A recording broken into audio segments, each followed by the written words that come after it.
the recent law in Afghanistan, where now men can even beat up their wives as long as the bones are not broken or the wounds are not visible, and they cannot do anything. They are legally allowed to do that now. I don't think this can be called as life.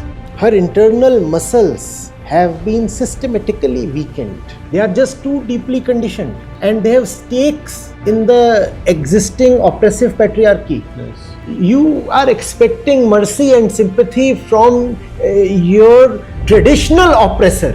So even our deepest empathies will be a bit like lip service. So that makes me very curious many times. Why would a woman not want to do what is required to get free? The status of women in a society or country is very directly proportional to all indices of overall welfare in that country. We are demanding change on the side of the aggressor, the exploiter. The change has to come somewhere else. Namaste, Acharya ji. So I was going through your article that got published today in the Pioneer. It's titled "New Regimes, Ancient Hunger, Women as First Casualty." Women as first casualty. First casualty. So apart from talking in depth about women in conservative societies in general, the main issue that has come to note in the news is the recent law in Afghanistan, where now men can even beat up their wives as long as the bones are not broken or the wounds are not visible, and they cannot do anything. They are legally allowed to do that now. So I just want to ask you, what do you make of this? What should we make of this? See, the women have to make sense of this. The women have to decide what it means for them. They are the ones who have to take control of their lives. What can it mean to me or to you? We are men sitting far away from their places, their borders, their cultures, their contexts. Whatever we say will fall short of resonating with their lived experience. So even our deepest empathies will be a bit like lip service. It's the women who will have to come forward. And the whole thing is so absurd. Besides being cruel, inhuman, and the rest of that, the defining characteristic of this new legislation is in its absurdity. You are treating one half of human population almost as inanimate property. You're saying you beat them up provided you don't break any bones. You beat them up provided the wounds are not openly visible, and they are anyway wealed from top to bottom, so nothing is going to be visible. Even fractures may not be visible. So practically it's an open invitation to all kinds of domestic assault. Words fall short if one wants to comment on it. You mentioned absurd. Another absurd thing here is that firstly, women have to appear fully clothed in the court, and they have to be accompanied with a male guardian. With a male guardian. With the guardian who probably has a high probability of being the perpetrator in the first place. Or an accomplice of the perpetrator. Or having stakes in the perpetration of, if not that event, then that system. Yes. So practically this shuts the doors on any legal remedy. Yes. From all aspects. So my core concern here was knowing the history of Afghanistan. There was Taliban, and then regime change, and then Taliban came back again. So in the new government, new Taliban government, there was some hope that maybe the women rights record will be better. But as soon as they came, first thing that they do, nothing about youth employment, nothing about the food insecurity. First thing that Taliban do is ban women from school, ban women from working. But that was expected, wasn't it? That's what they also did in the first Taliban regime, 96 to 2001.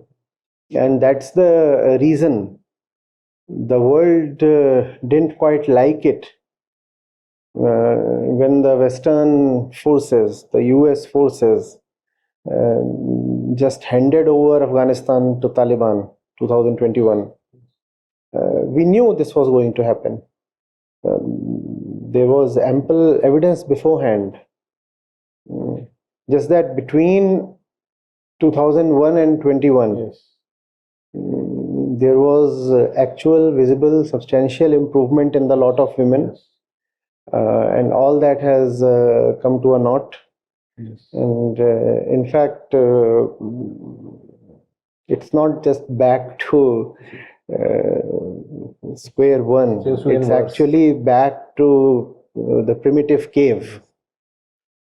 That is what is very absurd here, because one would think that in the interim, when there was some Sobering progress, effect. sobering effect Yeah. would have been there. Times have changed. You have internet And today. there would be a certain Yes. progressive tint maybe now visible in the attitude of Taliban. No, that's not Yes. going to happen. That's not going to happen because we are demanding change on the side of the aggressor, the exploiter, the perpetrator. Yes. The change has to come somewhere else. The victim will have to stand up at whatever cost. You see, I understand the cost. I'm not being impractical here. I understand the cost of standing up. But then I also understand the cost of not standing up. And comparing the two costs, I find standing up is more advisable. In fact, existentially necessary. You don't stand up, you bear a higher cost, pay a higher price. That's the more surprising part here, because taking a parallel of this to Iran, something similar happened there. There was a revolution, and women actually participated in large numbers in that revolution to overthrow the Shah. And again, a conservative government came in. First thing that they did is take away the rights of the same women who participated in it. But still in Iran, there was some resistance from the women, probably because of education or more prosperity. So there was something there. But here in Afghanistan, and that's why you see in Iran, probably change is more likely to come, and probably it's already coming. yes. In Iran, we see three swings. There's the Shah period when he banned the wheel and such things, and women were found in abundance in universities, in public places, in government offices, in all walks of life. Then there was this 79 to 2025 period, and now there is this turbulent phase Iran is passing through, both internally and geopolitically. And women there are more likely to succeed because they are participating, they are leading. In fact, they participated even in 1979. Yes. They were present in large numbers demonstrating against the monarchy. They are participating even today, the women life freedom movement. In fact, it all started with a particular woman protesting and then Masamini and then paying the biggest price. So Afghanistan has actually seen more swings than Iran. So there was the more progressive and liberal period. And we have some iconic photos where women in universities wearing skirts. Women in universities wearing skirts. And then came the first Taliban period, which was a shorter one. Yes. And then came the recovery. And now you again have this. It feels women are being tossed around. Yes. In Iran, women seem to be asserting their agency, their being, their humanness to a greater degree, with a greater self-respect, with a greater feeling of internal sovereignty, with a greater felt need of living with dignity. And that's probably the only way it can happen for women anywhere on the planet, if they are to realize their potential as free human beings. They'll have to come forward. You see, when you, please understand the psychological basis. When you make a law about someone, you're treating that someone as property, as insentient, as not having any agency of its own. I can legislate about this, I can impose my will on this. Now, how to demonstrate that the very assumption behind the legislation is flawed? How to demonstrate? You see, I decide I have to keep it here, and I can keep it here. It has no self. It cannot protest. I may decide to put it this way, and it would settle the way I want it to. I can decide to put it on my face, my eyes, and it would be okay. Or I can decide to simply break the lenses, and it's not going to protest. And that would be just fair. I can't be held accountable because this indeed is property. Now, how can it demonstrate that my will cannot be justifiably imposed upon him or this or her? How does this demonstrate that? That can be done only by demonstrating that it actually has a being, an internal sovereignty. That is the only way, which means it will have to rebel. It will have to say, I am my own person. I am my own being. I have consciousness. Right? So that's the only way you treat somebody as sentient. When do you say somebody is conscious or sentient or living? When do you say that? You say that when they have what at least appears like free will. It might be conditioned, that's fine. That's a deeper philosophical thing, that what appears like free will is mostly conditioned, that's fine. But at least some even superficial appearance of even superficial appearance of free will must be there. And how do you know free will exists? Somebody has to assert it. Somebody has to live by it.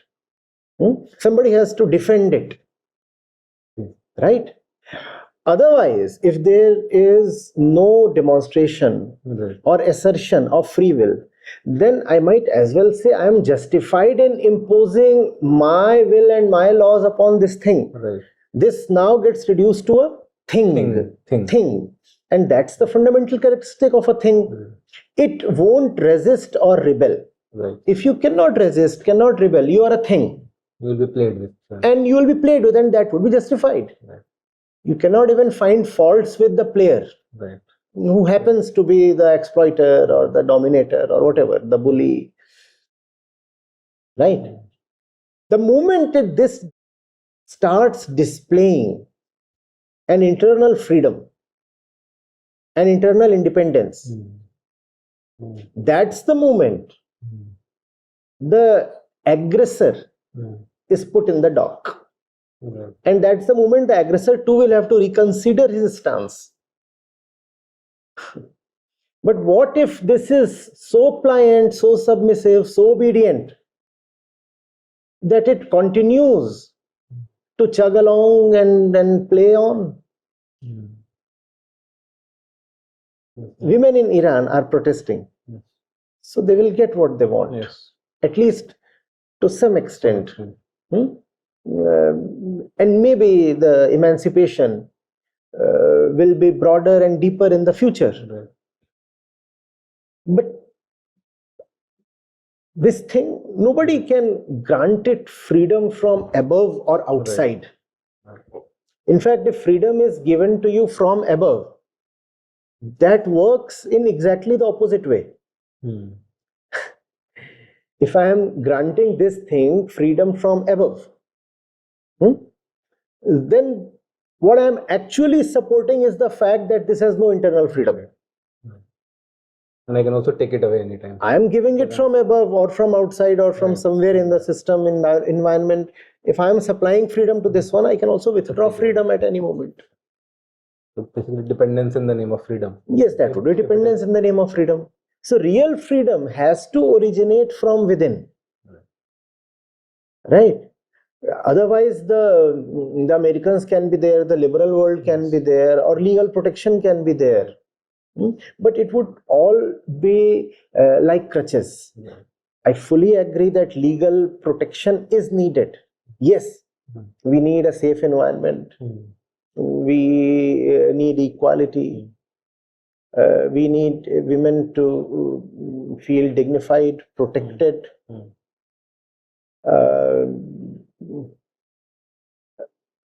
But in spite of saying all this, I know very well that none of that, though important, though necessary, can substitute a burning heart. So, slavery is imposed on this, first of all, because this one can have no agency. And a lot of people choose to have no agency for reasons of fear or security or tradition or whatever. Do you get this? You see, please understand, I have no reasons to accord respect or dignity befitting a sentient being to anything if that thing does not visibly demonstrate its freeness. Why should I feel guilty of picking this up from here and keeping it here? Please tell me. I picked this up from here and kept it here as per my wish. Or I can smash it, just throw it, or I can empty it of its content, or I can put something else into it, or I can paint it with any color, or I can wheel it, I can melt it, whatever I want to do, right? Or I can trade it. I can do anything. And should I feel guilty, or should I be held legally, morally accountable for that? No, nothing. Why? Does the fault lie with me? If I am putting it from here to here, does the principal fault lie with me? You cannot find fault with me. In fact, no court can convict me for doing this. Why? Because this anyway has no freedom, no responsibility, no self, no consciousness, no agency. And this can be forgiven for having none of that, because it cannot have any of that. But when a human being refuses to love freedom, refuses to be consciously responsible for his life, and refuses to pay the price, then it's difficult to just ignore. I know I'm demanding too much. I know it would be easy to say that the women are already suffering, already oppressed. And now you are saying that the responsibility lies with women. Yes, I'm saying the responsibility lies with them. I'm not finding fault. Right. I'm trying to remind a human being of her responsibility towards herself. Right. See, what else can we do? Please tell me. Beg, petition, kneel, crawl. What to do? You want to go to the indoctrinated zealots. You want to go to the menfolk and beg for some teeny-weeny rights. You know how deeply culturally conditioned they are, right? You know their partisan position. If you do not become responsible and accountable for your life, who else would? For sure, the men would not. The men are not going to step forward and say, we will do it for you. And why should they do it for you? They are not responsible even for their own life. Look at how they are living. Right. Look at their fanaticism. Look at the kind of distorted interpretations of religion that they carry.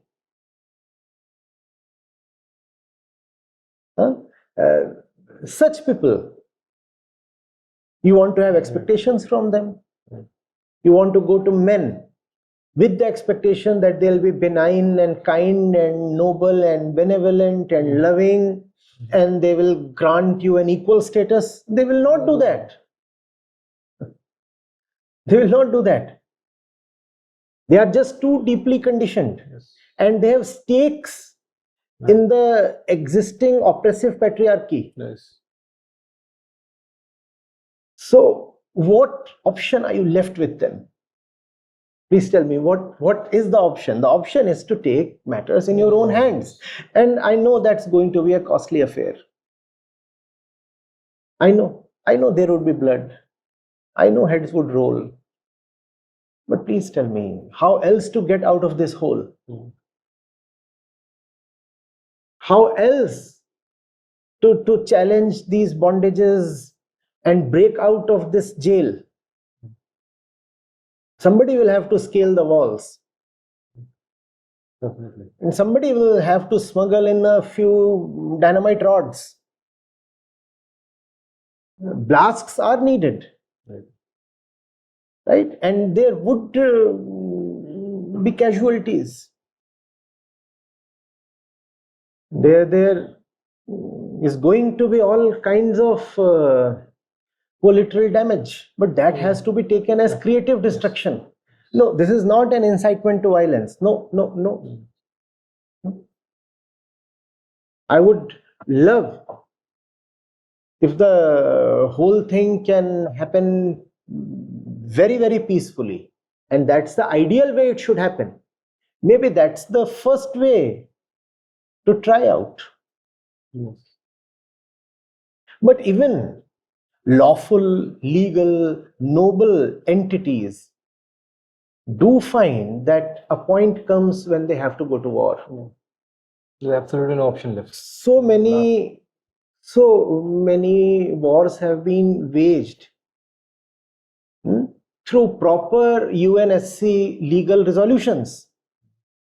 All the important and responsible members of the world community came to the table, right, and decided in consensus that we need a war. Right. And that has happened. Right. And sometimes that has been useful as well. Right. Not always, though. But the United Nations is not going to say that wars is the first recourse. They'll try out many other means, they'll negotiate, they'll want to have a deal of some kind, give and take, this, that. But when nothing works, what else to do? Then it has to be a demonstration of resolve. It has to be a showdown. What to do? What to do? I mean, India is such a peaceful state. Yes, we are. We are. But don't we have the police? Yes. The paramilitary, the army? Don't we all have that? Because a point comes when all that is needed. You're getting it. You are expecting mercy and sympathy from your traditional oppressor. Yes. That's utopian. That's wishful thinking. No. That's thinking against yourself. They will never do it because it's not just ignorance. They willfully stop children from going to school. Oh, the list That is horrible. Yes. What has been done? The number of women who are dying unattended because there are no doctors. Yes. No doctors. And male doctors aren't allowed to and supposed to attend to female patients, especially when it comes to gynae cases. No school, no hospitals, no public places, nothing at all. I don't think this can be called as life. Better than this life is a revolution. And women in Afghanistan can learn from their neighbors in Iran. Yeah. Good show in Iran. There have been examples. There was a case of a lady called Malala, where she was shot by Taliban in the head. Oh, you mean Malala Yousafzai? Yes, okay, yes. okay, the Nobel laureate. Just yeah, got reminded of it. Yes. I mean, not going into other things, politics, whatever, but at least on the face of Wasn't she a Pakistani? She was Pakistani. from the tribal area. From the tribal area. But very nearby. Yeah. At least something that can be an example. Yes. That's what happened. The Taliban was trying to stop her going to school and at the cost of bloodshed. Yes. So it can be done if. See, what I am saying. Yeah, I think that's what is not diplomatically nice. Right. Definitely not. But I beg to be educated. Is there an option?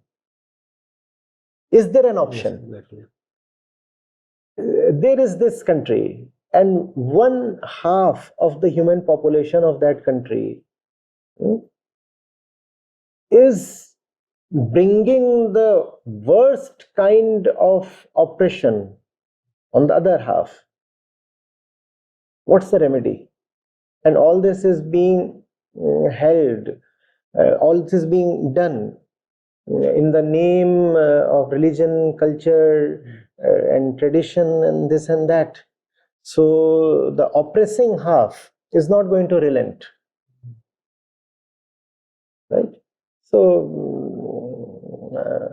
I don't see any other way.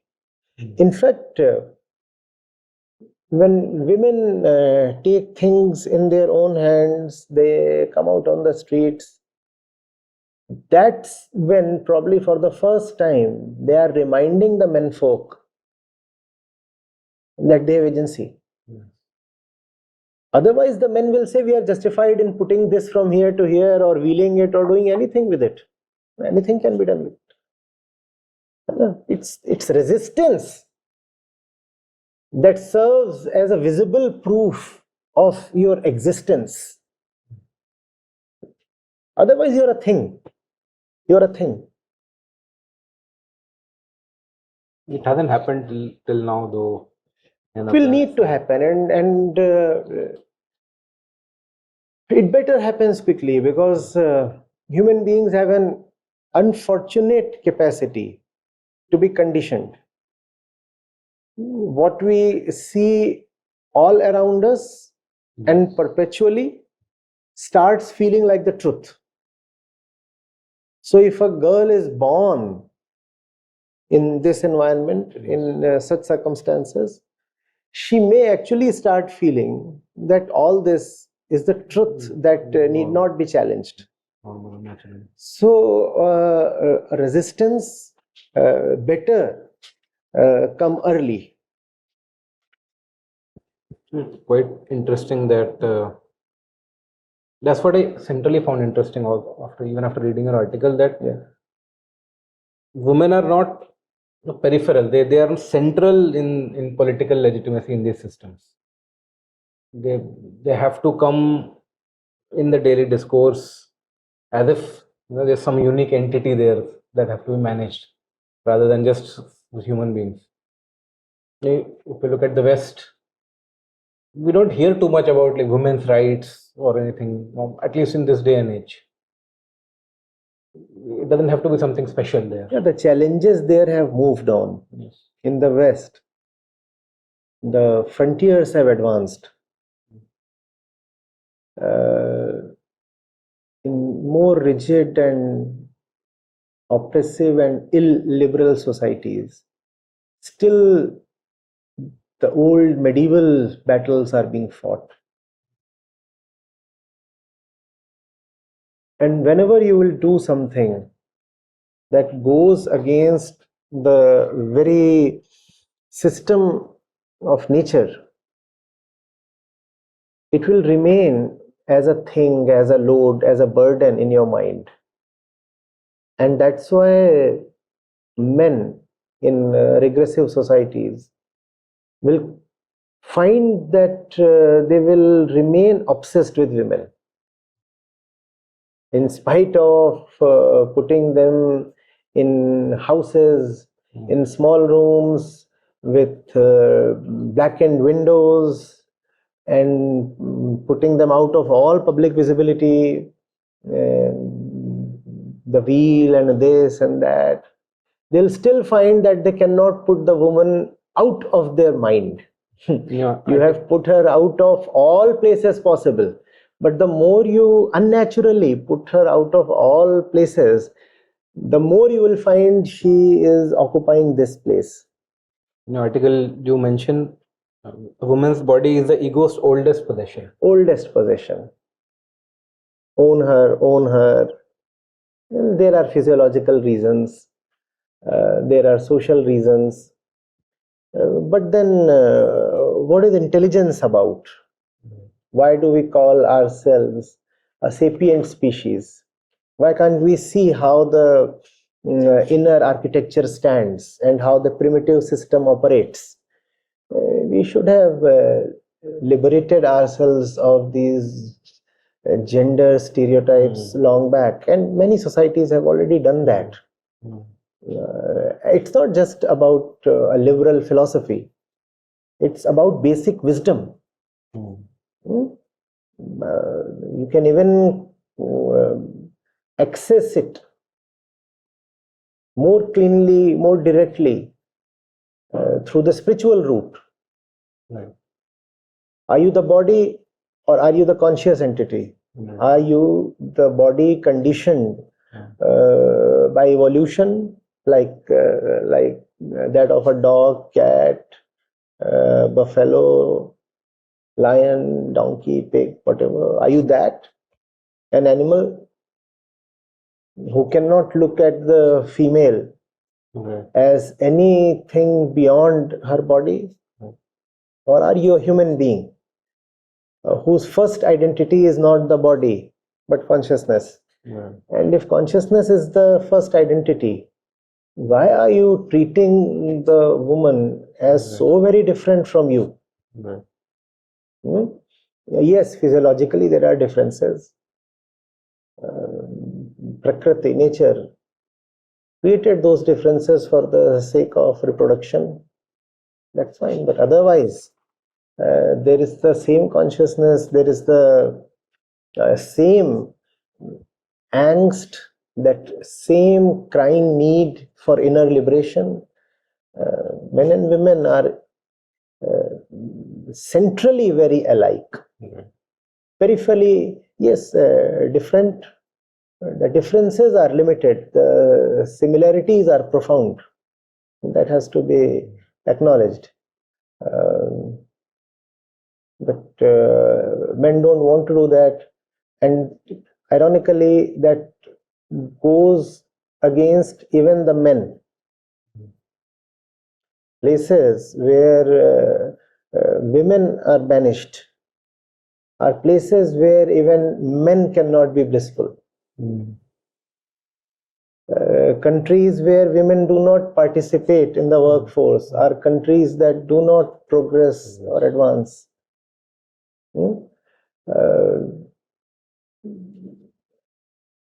Even families where women are caged are not families where you have a healthy environment. That's not going to happen. So it's not about doing a favor to the woman. The man would do himself a favor by acknowledging the woman for what she really is, consciousness.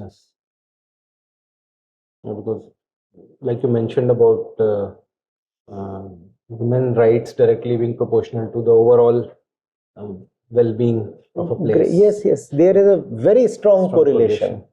The status of women in a society or country is very directly proportional to all indices of overall welfare in that country.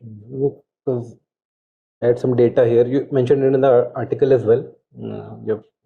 There's an example of Kerala, which has total fertility rate is low. Women are among the most educated, and as a result, its overall indices are also much better than, let's say, a state like Bihar, which has a fertility rate of 3 population. Yes. So, best way of advancing a society: educate the women,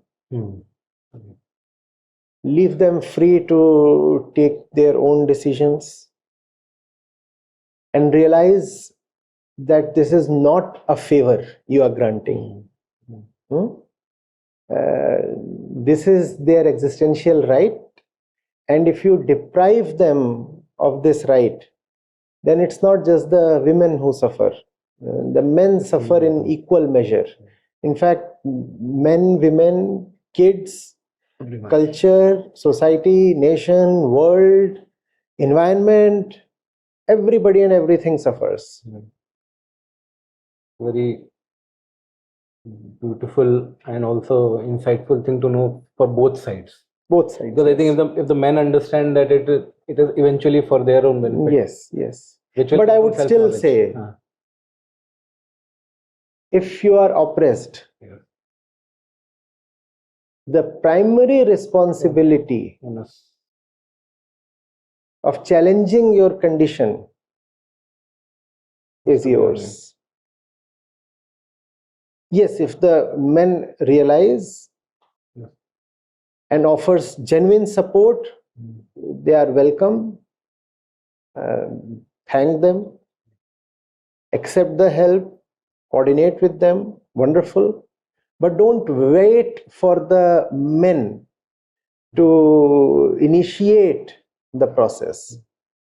In fact, the victim should be the initiator of the process of freedom, liberation, emancipation. And once that initiation happens, then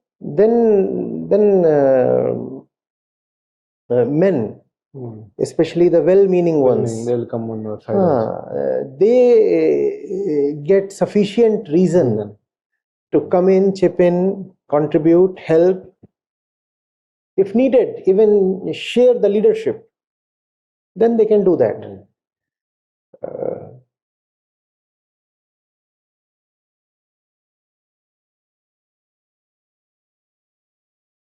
When you are victimized,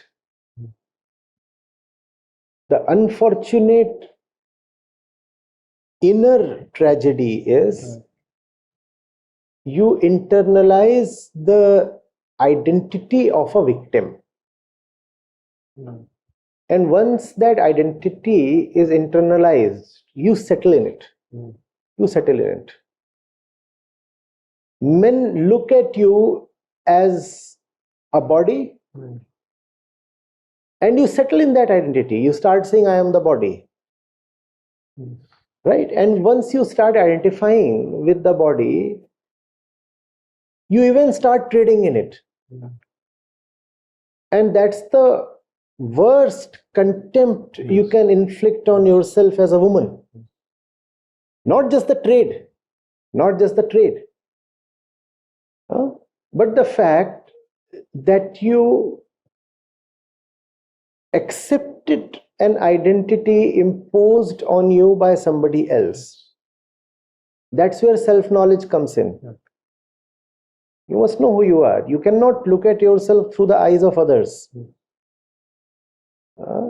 That's disrespect to your own eyes. Right. And once you start internalizing the bodily identity that the society has trained you to do, that becomes the norm. And then you give the society, the men especially, more reasons to argue that women are anyway not too conscious and their primary affair is the body. You look at how vicious the cycle is and how self-perpetrating. Right. So men look at women as the body, the woman internalizes that identity and starts acting from that identity, starts weaponizing her body. What else can she do? That's the deal she has been served. Though I'll want to retract this and say there is more that she can do. You are never so helpless that you can't walk out of even the most lucrative deal.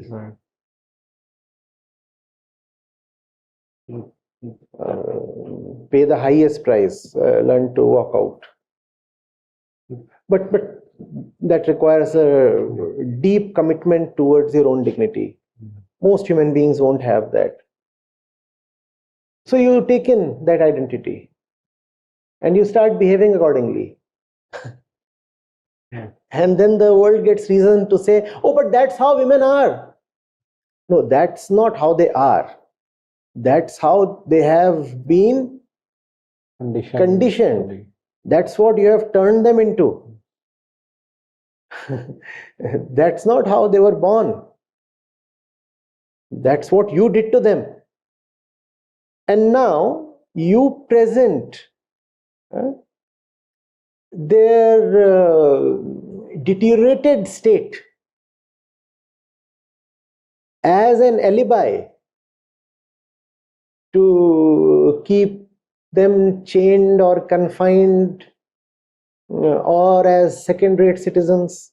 So all this is quite dishonest.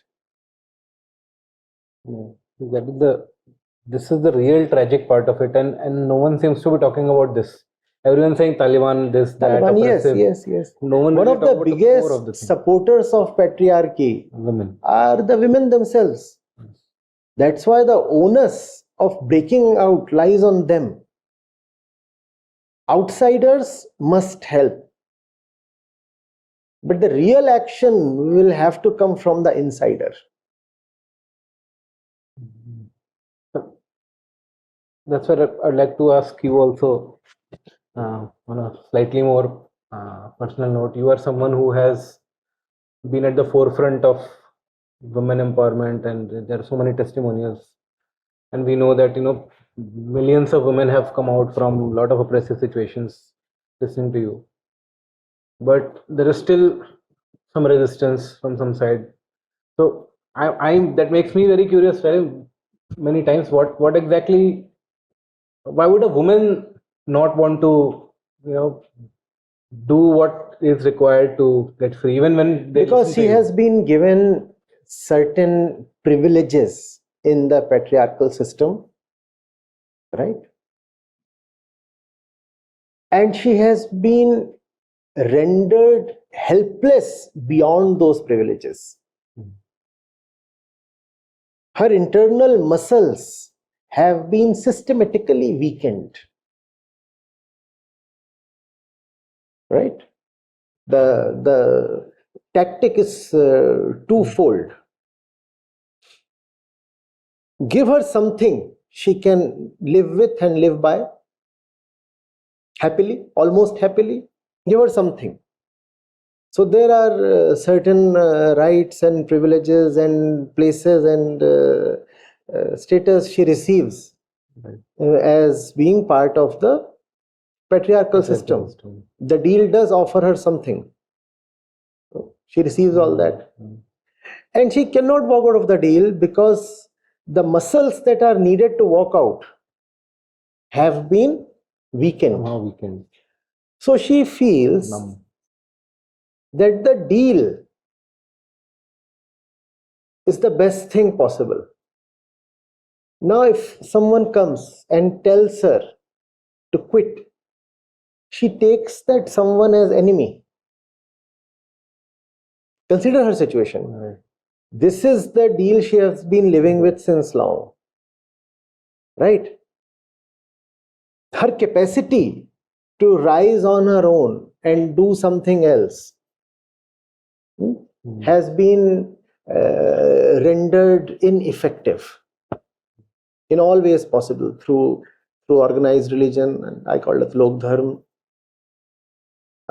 through traditional propaganda, through economic and even legal structures, a lot of things. So she says, when I am getting all this relatively easily, in a secured way, just as my mother did, just as my grandmother did, why should I rather take the risky route of rejecting this, getting up, walking out, rebelling, inviting trouble? Why should I get into that? And that's the reason people like me get a lot of hate also from women themselves. Yeah, that's overwhelmingly what we hear from women who have actually been taken out of oppressive systems. That's one side.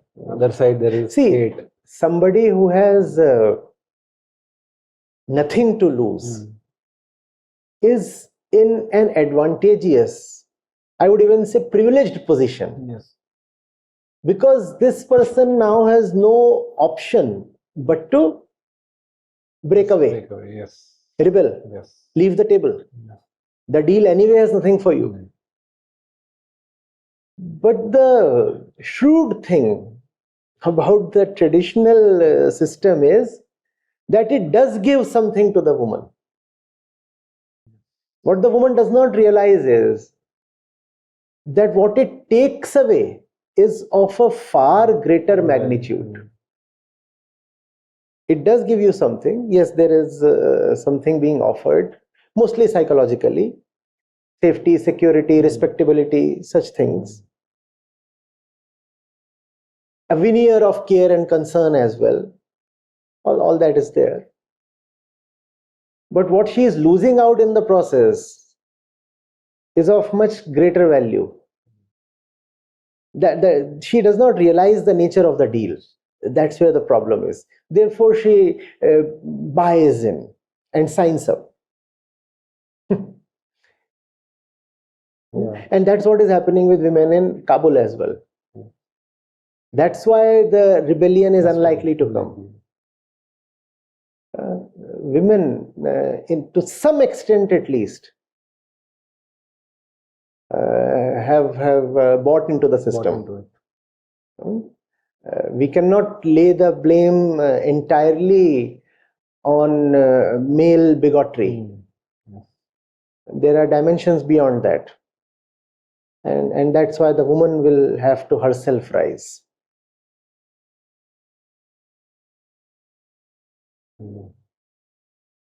Yeah, the article ends with, others will free you only to the edge of their own understanding. Beyond that edge, you must see for yourself. I think I've written it well. No? Others will contribute only to the extent possible from their own center. But your life is your life. So you will have to be in charge. Don't wait for others. Don't wait for others. In fact, it is those others who have taught you to wait for others. That too is a ploy. All right, I would rather have the audience go through the entire article. We're giving out too much. Yeah. Thank you. Thank you. Thank you.